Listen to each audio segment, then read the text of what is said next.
ಸಮಸ್ಯೆ ಇಲ್ಲದ ಜೀವನವೇ ಇಲ್ಲ. ಮದುವೆ ಆಗಿಲ್ಲ ಎಂಬ ಸಮಸ್ಯೆ, ಮದುವೆಯ ನಂತರ ಮಕ್ಕಳ ಸಮಸ್ಯೆ, ಗರ್ಭವತಿಯಾದರೆ ಗರ್ಭರಕ್ಷಣೆ, ನಂತರ ಸಹಜ ಡೆಲಿವರಿ ಸಮಸ್ಯೆ. ಹೀಗೆ ಮದುವೆ ಮತ್ತು ಮಕ್ಕಳ ಸಮಸ್ಯೆಗೆ ದೇಶದ ಮೂಲೆ ಮೂಲೆಗಳಿಂದ ಜನ ಇಲ್ಲಿಗೆ ಬರುತ್ತಾರೆ. ಯಾವುದು ಈ ದೇವಸ್ಥಾನ, ಎಲ್ಲಿದೆ, ಹೇಗೆ ಬರುವುದು, ಇಲ್ಲಿ ಯಾವ ಸಮಸ್ಯೆಗೆ ಯಾವ ಪ್ರಸಾದ ಪರಿಹಾರ, ಹಾಗೆ ಇಲ್ಲಿ ಬಂದು ಜನ ಏನ್ ಮಾಡಬೇಕು, ಪ್ರಸಾದ ಹೇಗೆ, ಯಾವ ಸಮಯದಲ್ಲಿ ಸ್ವೀಕರಿಸಬೇಕು, ಎಲ್ಲವನ್ನ ಈ ವಿಡಿಯೋದಲ್ಲಿ ನೋಡೋಣ. ಮೊದಲಿಗೆ ಈ ದೇವಸ್ಥಾನದ ಹೆಸರು ಗರ್ಭ ರಕ್ಷಣಾಂಬಿಕೆ ದೇವಸ್ಥಾನ.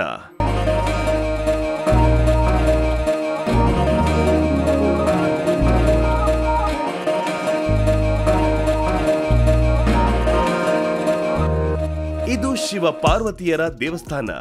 ಈ ದೇವಸ್ಥಾನಕ್ಕೆ ಪುರಾಣ ಪ್ರಸಿದ್ಧವಾದ ಹಿನ್ನೆಲೆ ಇದೆ. ಇಲ್ಲಿಗೆ ಭಕ್ತರು ನಾನಾ ರಾಜ್ಯಗಳಿಂದ ಬರ್ತಾರೆ. ನಾವು ನಮ್ಮ ತಂಡದೊಂದಿಗೆ ತಮಿಳುನಾಡಿನ ತಂಜಾವೂರು ಹಾಗೂ ಕುಂಭಕೋಣಂನ ಪ್ರವಾಸ ಮಾಡುವಾಗ ಸಿಕ್ಕಂತಹ ಅಮೂಲ್ಯವಾದ ದೇವಸ್ಥಾನ. ಇಲ್ಲಿಗೆ ಜನರು ಮಕ್ಕಳ ಭಾಗ್ಯ, ಮಕ್ಕಳ ರಕ್ಷಣೆ, ಮದುವೆ ವಿವಾಹ ಸಮಸ್ಯೆ, ಗರ್ಭ ರಕ್ಷಣೆ, ಚರ್ಮ ಕಾಯಿಲೆ, ಈ ರೀತಿಯಾದಂತಹ ಸಮಸ್ಯೆಗೆ ಇಲ್ಲಿಗೆ ಬಂದು ಸಮಸ್ಯೆಗೆ ತಕ್ಕಂತಹ ಪರಿಹಾರ ಪಡೆದು ಧನ್ಯರಾಗ್ತಾರೆ. ಇಲ್ಲಿ ಮೊದಲು ಈ ದೇವಸ್ಥಾನಕ್ಕೆ ಬಂದಾಗ ಏನ್ ಮಾಡ್ಬೇಕಂತ ಈ ಅಜ್ಜಿ ಹೀಗೆ ತಿಳಿಸಿದ್ರು. ಶ್ರೀ ಪ್ರಸಾದ ಶಿವ ಪಾರ್ವತಿ ரெண்டு சன்னதி முல்லைவனநாதர் கர்ப்பரட்சாம்பிகை. பேபி குழந்தை வேணும், தமிழ் தெரியும்ல, குழந்தை வேணுங்கிறவங்களுக்கு நெய் கொடுப்பாங்க, கர்ப்பமாக உள்ளவங்களுக்கு எண்ணெய் கொடுப்பாங்க. நாங்கள் சாமிக்கும் அம்பாளுக்கும் பூஜை சாமான் கொடுத்துருவோம். ஈஸ்வரனுக்கு 2 தீபம் ஏற்றணும். ஏற்றிட்டு உள்ள ஐயா ஒரு கோகனட் ஒரு மாலை வாங்கிக்குவாங்க. அம்பாள்கிட்ட போனீங்கன்னா அதேமாரி 9 தீபம் 2 பேருமா ஏற்றிட்டு பாப்பா வந்து நெய்யால் படி தடவி ஒரு சின்ன கோலம் இல்லைன்னா அச்சு கொடுப்பாங்க. அந்த நெய்யில் நம்மள்கிட்ட கொஞ்சம் கொடுப்பாங்க. இதுமாரி 1/2 லிட்டர் பசு நெய் வாங்கி கலந்துக்கிட்டு நைட்டு படுக்கைக்கு போகும்போது தான் சாப்பிடணும். மென்சஸ் ஆகிட்டாங்கன்னா 5 நாள் சாப்பிடக்கூடாது. மற்றபடி விரதம்லாம் எதுவும் கிடையாது. இந்த ட்ரீட்மெண்ட் எடுக்கிறவங்களோ நான் எந்த கட்டுப்பாடும் கிடையாது. நம்பிக்கை வச்சு நெய் சாப்பிடணும். புக்கிலையும் தமிழ் இங்கிலீஷில் எல்லா டீட்டெயில்ஸும் அவங்க 10 ml கொடுப்பாங்க. இது 1/2 லிட்டர் 1/2 லிட்டರ್ வாங்கி ಮಿಕ್ಸ್ பண்ணிக்கணும். ಓಕೆ ಓಕೆ ಓಕೆ ಅವರು 10 ml ಕೊಡ್ತಾರಂತ ದೇವಸ್ಥಾನದಲ್ಲಿ. ಅದನ್ನ ನಾವು ಈ ತುಪ್ಪಕ್ಕೆ ನಾವು ಮಿಕ್ಸ್ ಮಾಡ್ಬೇಕಂತ ಇದನ್ನ. ಸೊ ಇದನ್ನ ಡೈಲಿ ನೈಟ್ படுக்கைக்கு போகும்போது தான் நித்திய ಮಾಡಕ್ಕೆ ಮುಂಚೆ. ஆமா, சாப்பாட்டுல எல்லாம் மிஸ் பண்ண கூடாது. வேற யாருக்கும் பிரசாதமாவும் கொடுக்க. ஹஸ்பண்ட் அண்ட் வைஃப் 2 பேரும் டெய்லி நைட் பாப்பா மென்சஸ் எவ்வளவு தின் ஒரு ஸ்பூன் மென்சஸ் ஆயிட்டா ஒரு ஸ்பூன் டைரக்ட். அவங்க 5 நாளைக்கு மென்சஸ் ஆயிட்டா சாப்பிட கூடாது. ದೀಪ ಏತಂ போது 2 பேருமா ಸೇರಿ ಏತಂ. ಇದು ಮಾತಾಡ್ತಿದ ಒಂದು ಅಕ್ಷರ ಇದು ತಗೊಂಡೋಗಿ ಇಬ್ರು ತಗೊಂಡೋಗಿ ಕೊಡ್ಬೇಕಂತ. ಸೇಮ್ ಬೇಬಿಯೋಡ வரணும். ಓಕೆ, ಈಗ ನಿಮಗೆ ಇನ್ನು ಸರಳವಾಗಿ ಹೇಳ್ತೀನಿ ಕೇಳಿ. ನೀವು ಇಲ್ಲಿ ಮಕ್ಕಳ ಭಾಗ್ಯಕ್ಕೆ ಬಂದ್ರೆ ಸಂತಾನ ಪ್ರಾಪ್ತಿಗೆ ಅಂತ 100 ml ತುಪ್ಪ ಪಡಿಬೇಕು. ಹಾಗೆ 11 ದೀಪ ಪಡಿಬೇಕು.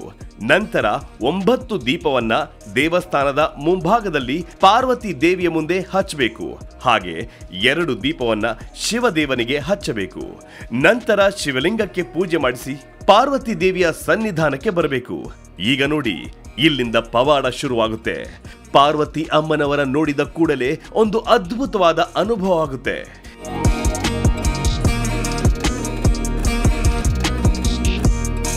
ಇನ್ನು ಗರ್ಭಗುಡಿಯ ಬಾಗಿಲಲ್ಲಿ ನೀವು ತಂದಿರುವ ತುಪ್ಪವನ್ನ ಬಾಗಿಲಿಗೆ ಉಜ್ಜುತ್ತಾರೆ. ಹಾಗೆ ಹೆಂಗಸರನ್ನ ಅಲ್ಲಿ ಕೂರಿಸ್ತಾರೆ. ಆಗ ಅಲ್ಲೊಂದು ಮೈ ಜುಮ್ ಎನಿಸುವ ಅನುಭವ ಬಂದು ನಮಗೆ ಗೊತ್ತಿಲ್ಲದೆ ಕಣ್ಣಂಚಲ್ಲಿ ನೀರು ಬರುತ್ತೆ. ದೇವಿ ನಮ್ಮ ಎದುರಿಗೆ ಬಂದು ಆಶೀರ್ವದಿಸಿದ ಅನುಭವ ಆಗುತ್ತೆ. ಇದು ನಮಗೆ ಆದ ಸ್ವಯಂ ಅನುಭವ. ಈ ಅನುಭವವನ್ನ ಮಾತಲ್ಲಿ ಹೇಳಲು ಅಸಾಧ್ಯ. ನೀವು ಇಲ್ಲಿಗೆ ಬಂದರೆ ಆ ಅನುಭವ ಸಿಗುತ್ತೆ. ಓಂ ಶ್ರೀ ಗರ್ಭ ರಕ್ಷಣಾಂಬಿಕಾ ದೇವಿ. ನೀವು ದೇವಿಯ ಅನುಗ್ರಹ ಪಡೆದು 100 ಗ್ರಾಂ ತುಪ್ಪವನ್ನ ಪ್ರತಿದಿನ ಸಹಜವಾಗಿ ಬಳಸುವ ಸುಮಾರು ಅರ್ಧ ಅಥವಾ 1 kg ತುಪ್ಪಕ್ಕೆ ಮಿಶ್ರಣ ಮಾಡಿ ಪ್ರತಿದಿನ ನೀವು ಮಲಗುವ ಮುಂಚೆ 1 ಸ್ಪೂನ್ ಸೇವಿಸಬೇಕು. ಹಾಗೆ ಹೆಣ್ಣು ಮಕ್ಕಳು ಮುಟ್ಟಿನ ಸಮಯವಿದ್ದಾಗ ಮಾತ್ರ ಆ 5 ದಿನಗಳು ಮಾತ್ರ ಸೇವಿಸಬಾರದು. ಇದಿಷ್ಟು ಸಂತಾನ ಫಲಕ್ಕಾಗಿ. ನೀವೇನಾದ್ರೂ ಗರ್ಭಿಣಿಯಾಗಿದ್ರೆ ಗರ್ಭ ರಕ್ಷಣೆ ಕೂಡ ನೀವು ಪಡೆಯಬಹುದು. ಹಾಗೆ ನೀವು ಗರ್ಭಿಣಿಯಾಗಿದ್ರೆ ನೀವೇ ಇಲ್ಲಿಗೆ ಬರಬೇಕು ಅಂತಿಲ್ಲ. ನಿಮ್ಮ ಕುಟುಂಬದವರು ಅಥವಾ ಯಾರಾದರೂ ಸ್ನೇಹಿತರು ಬಂದು ಇಲ್ಲಿ ಸಿಗುವ ಹರಳೆಣ್ಣೆಯ ಪ್ರಸಾದ ಪಡೆದರೆ ಸಾಕು. ಪ್ರಸಾದ ಪಡೆದು ಅದನ್ನು ನೀವು ಡೆಲಿವರಿ ಆಗುವ ತನಕ ಗರ್ಭದ ಮೇಲೆ ಅಂದರೆ ಹೊಟ್ಟೆಯ ಮೇಲೆ ಬೆಳಿಗ್ಗೆ ಹಾಗೂ ರಾತ್ರಿಯ ವೇಳೆ ಹಚ್ಚಬೇಕು. ಇದರಿಂದ ಗರ್ಭ ರಕ್ಷಣೆಯ ಜೊತೆಗೆ ಸಹಜ ಹೆರಿಗೆಗೂ ಸಹಾಯವಾಗುತ್ತೆ. ಇನ್ನು ಮದುವೆ ತಡವಾಗ್ತಿದ್ರೆ ಈ ಶಿವ ಪಾರ್ವತಿಯ ದೇವಾಲಯಕ್ಕೆ ಬಂದು ದರ್ಶನ ಪಡೆದು ಪ್ರಾರ್ಥನೆ ಸಲ್ಲಿಸಿದರೆ ಸಾಕು, ಶೀಘ್ರದಲ್ಲಿ ಕಂಕಣ ಭಾಗ್ಯ ಪ್ರಾಪ್ತಿಯಾಗುತ್ತೆ ಎನ್ನುವುದು ಇಲ್ಲಿನ ನಂಬಿಕೆ. ಹಾಗೆ ಚರ್ಮ ರೋಗಕ್ಕೂ ಜನ ಇಲ್ಲಿಗೆ ಬರ್ತಾರೆ. ಏನೇ ಆಗ್ಲಿ, ನಮ್ಮ ಸುತ್ತಮುತ್ತ ಎಷ್ಟೋ ಜನ ಮಕ್ಕಳ ಭಾಗ್ಯಕ್ಕೆ ಪರಿಹಾರಕ್ಕಾಗಿ ಕಾಯ್ತಿದ್ರೆ ಅವರಿಗೂ ತಿಳಿಸಿ.